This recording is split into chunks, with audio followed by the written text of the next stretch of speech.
Hey guys, welcome back to the channel. Today's episode dives into not one, but two sovereign citizens stirring up chaos in completely different courtrooms. And the second case even brings a major update to one we've been tracking. But first, we head straight into Judge Shackelford's courtroom, where one defendant is so locked into his script that he's literally reading lines from a sheet just out of camera view. It doesn't take long for things to spiral, turning what should be a routine proceeding into a fast-moving, off-the-rails courtroom moment you won't want to miss.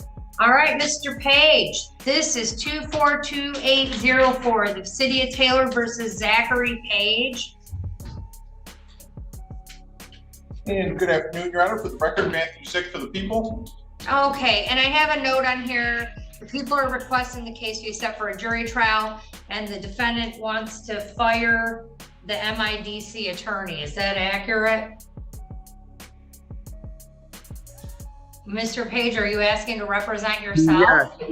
Yes, Your Honor. I'm representing myself. Okay. Okay, you have a right to represent yourself, but I want to make sure you understand this, Mr. Page. You have a right to do that, okay? But you understand that attorneys go to law school and they study the rules of evidence. And if a person who is not a lawyer wants to proceed in a case, they're held to the same standard. You have to play within the same rules as a lawyer when you represent yourself. Do you understand that? Yes, ma'am. Okay, Mr. Page, I want you to see this. This is the Michigan court rules. This book is the rules that govern how we do trials, how evidence is admitted, how questions are asked, how trials proceed. And I'm going to assume you've not studied that book. Do you understand that if you go to trial and you represent yourself, that you will be held to the same standard and will be required to comply with those rules? I understand. Okay, is there anything else you want to put on record? Yes. All right, go ahead. I, Zachary Page, lowercase a-h-a-r-y, P-A-G-E, a living man and one of the people of the Constitutional Republic of Michigan, appearing today sui juris. I'm here under special appearance and under duress to address this matter. It's immediately clear this defendant is new to the sovereign citizen playbook. He clings to a written script as if it's a lifeline, yet still struggles to pronounce and apply the very terms he's relying on. For example, it's not sui juris, but sui juris, and even getting the Latin right doesn't strengthen his position if he can't meaningfully connect it to the law. The moment ends up highlighting a larger issue. Repeating complex terminology without understanding, it doesn't build credibility. It only exposes the gap between memorization and actual legal knowledge. I am the beneficiary of the trust established by the U.S. Constitution and the Michigan Constitution, which operate as trust agreements. Under these trust agreements, public officials act as trustees and are bound by their oaths of office to serve the people, the beneficiaries. Their primary duty is to uphold and protect the inherent and unalienable rights of the people, as mandated by these constitutions. Okay, all right, Mr. Page. I have more. I know, you can submit it in writing. I've heard it all before, sir. If you want to be a sovereign citizen today, that's fine with me. All right, but we're going to get through this court proceeding, and I want you to know you're going to behave at trial. You are bound by the laws of the state of Michigan, and that's how we'll be proceeding. So, sir, as to arraignment, how do you plead? You can plead guilty, you can plead not guilty, or you can stand mute. Could you repeat Okay. the last part, please? You could stand mute. That means you don't say anything and I enter a not guilty plea for you. So a guilty, not guilty, or stand mute. I'm pleading not guilty to this. It's pretty clear he's relying on a hastily copied script rather than any real understanding, repeating phrases that sound legal without grasping how they actually work in court. Instead of presenting a coherent position, he cycles through buzzwords and rehearsed lines that don't hold up under scrutiny, creating the impression of someone trying to imitate a legal strategy rather than applying one. The result is less a defense and more a performance, one that quickly unravels as soon as it's tested against real courtroom procedure. Okay, I'll enter a not guilty plea on your behalf. Sir, I have to go over a few things with you to make sure you understand them, okay? You're charged with interference with police authority.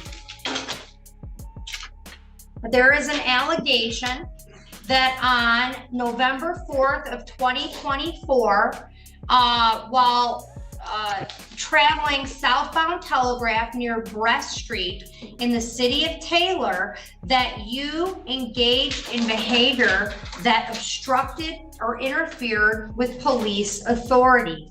That is the allegation against you. This is a misdemeanor. It is punishable maximum by up to 90 days in jail and a fine of up to $500. Sir, you have the right under the Constitution to have a trial by a jury and to have the assistance of an attorney. And you have a right to an attorney appointed at public expense if you are indigent, meaning you don't have the money to pay for an attorney. And if the offense requires a minimum jail sentence, there is no minimum jail sentence on this case, or the court determines it might sentence you to jail. It's my understanding that you have waived your right to a court-appointed attorney. You've already put that on record and you intend on representing yourself. You also have a right to a trial. And at that trial, you have the following rights: to call witnesses to speak for you at trial, and you can get an order signed by the court to require witnesses to come to court. You have a right to see, hear, and question all witnesses against you at trial, to be a witness for yourself or to remain silent. And if you chose not to be a witness on your own behalf, the prosecuting official may not comment on your refusal to testify. You also have a right to be presumed innocent unless proven guilty beyond a reasonable doubt. Those are your rights under the United States and Michigan Constitution. Do you understand what I just read to you, sir? Yeah. I'm not asking if you agree, I'm asking if you understand. And is that a yes? Yeah, I understand. It's hard not to question whether he even understands what he's saying, because phrases like standing under authority aren't just awkward, they completely miss the point of how legal authority works. Moments like this highlight the disconnect between the language being used and any real comprehension behind it.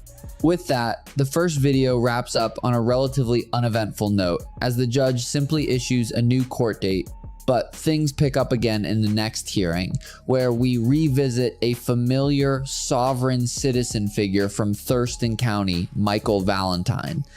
So, Mr. Valentine, would you unmute, join us, or I should, if I remember correctly, you'd like to be referred to as American National Valentine?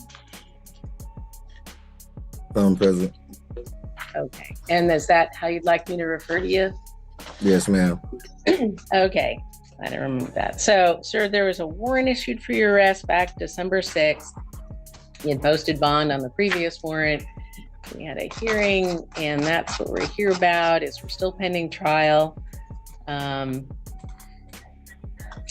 you weren't, the pretrial services violation, that's right. We've got a positive UA from November 1st for THC and cocaine, November 20th, a dilute one, but concerned about THC and cocaine, November 22nd, a UA positive for cocaine. So that's why we're here today. And I remember in the past that you were representing yourself. Is that still your intention? Yes. Okay. So let me turn to the status to this warrant issue, and then I'll turn back to you. And Mr. Weston? Your Honor, this time the state would be asking that the current bail be increased to $10,000. It was previously, the state previously asked that amount at arraignment. Court previously imposed 15,000. That somewhere throughout the process, the court decreased the bail to 5,000. He posted the bond for that amount, and which I believe he was released on October 29th. And within a month, we have all these pretrial violations, and so the state has substantial concerns about him not following the release conditions that he's required to follow, especially being on pretrial release for DUI. And so the state's asking that the court impose $10,000 bail at this time, and that he either posted or turned himself in. So, Mr. Valentine? So I object the state motion. The release conditions that were set were not returned. Ooh. I can hear you. I can. Okay. Yeah, the release conditions that were set were not returned to its original state. The release conditions were only changed because the 3 charges were added. And once the 3 charges were dismissed, our release conditions were supposed to be returned to personal recognizance.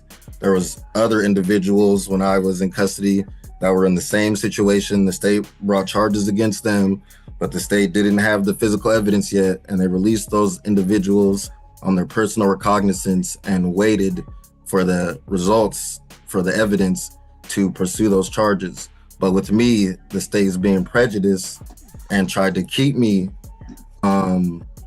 with strict release conditions, even though the charges were dismissed. It's worth considering that his higher bail may stem from his refusal to recognize Washington state law or the court's jurisdiction in the first place, because bail isn't something you can demand on your own terms.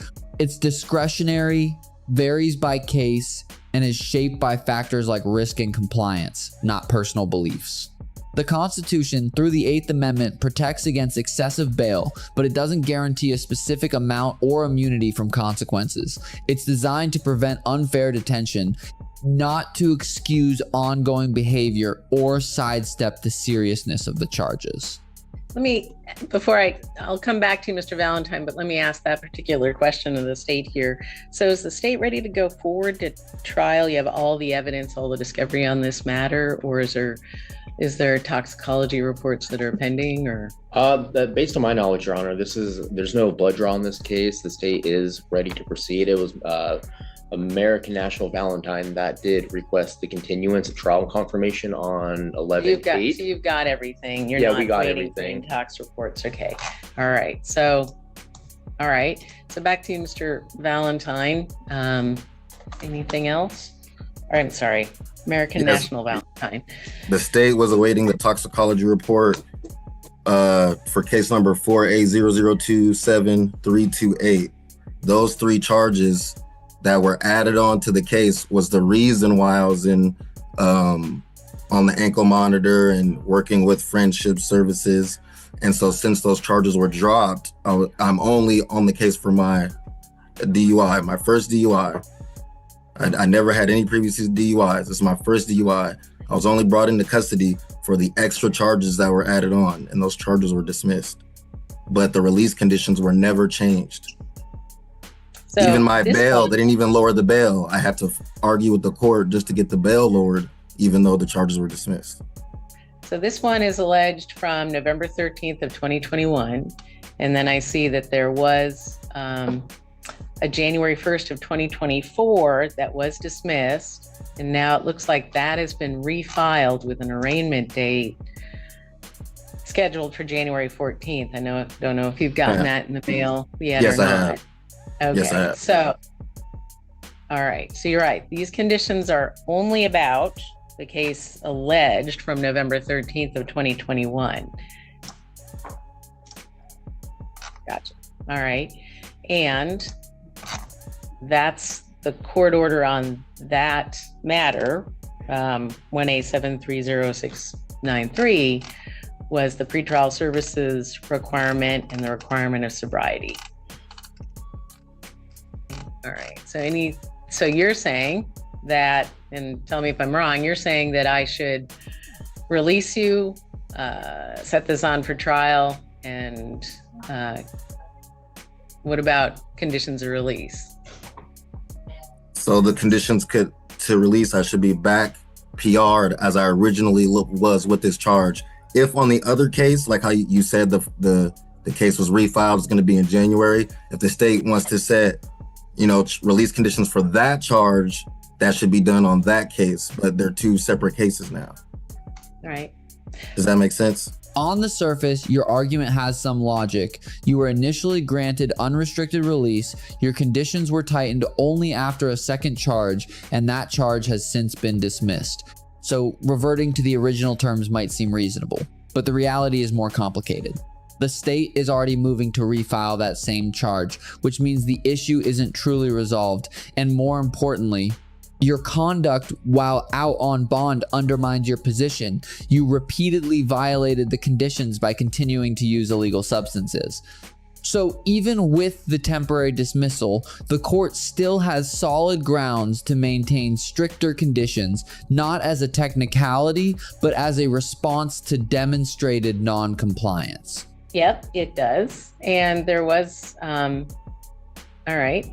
I guess I don't agree with you. There was a request to October 28th to change release conditions, and that was denied. I guess that was me from the court's docket. That's what I'm reading. And so that was considered already, and that was denied. So, and now I have these allegations from pretrial services. So, all right, Mr. Valentine,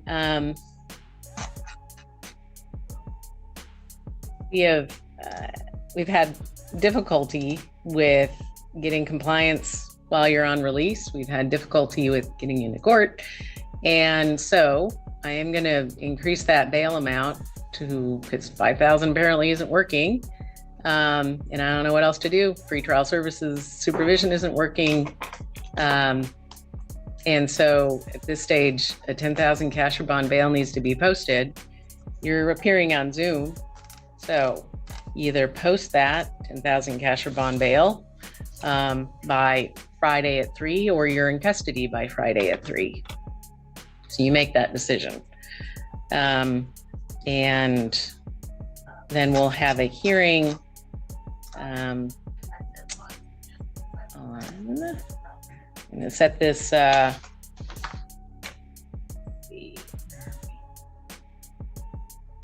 just going to set everything for that January 14 day. And so that we've got everything together. What time that is, but you either, as I said, 10,000 cash or bond bail to be posted no later than 3 o'clock on Friday the 20th, or you're in custody by Friday the 20th at 3, no later than 3. So we'll set this hearing. The next hearing will be January 14th at 2:30. That's pretrial.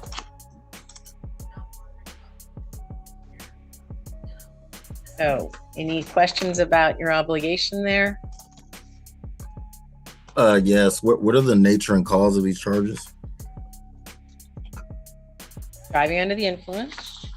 You're charged with driving while spending the 3rd degree. The complaints are in the court file. And what is the criminal jurisdiction like? What's the nature of the causes? Is it under admiralty jurisdiction or common law jurisdiction? No. Washington State, RCW 4661. Violation of the state law. You're in Thurston County District Court, which has jurisdiction over you, as it's alleged to have occurred in Thurston County.